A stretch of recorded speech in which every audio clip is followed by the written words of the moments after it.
Oh, this taste again. Everything tastes like ashes. Bob, what's going on with you lately? You don't seem to have your usual appetite.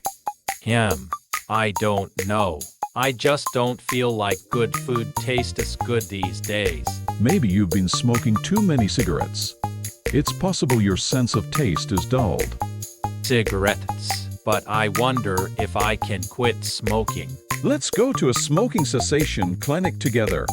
Bob, quitting smoking is not an easy road, but it has many benefits, including restoring your sense of taste. I understand. I'll give it a serious try. This chicken might taste a little different than the last time I had it. Congratulations on your smoking cessation success. Bob, enjoy your special meal today.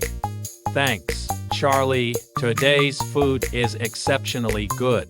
Now that I have my taste buds back, I can enjoy new dishes. Amazing. Food tastes better than ever. I am so glad I quit smoking.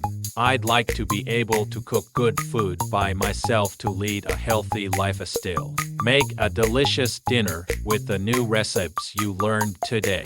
I never thought I could overcome my taste disorder and enjoy such a rich life. Thank you, Charlie. If you liked this video, please subscribe to our channel.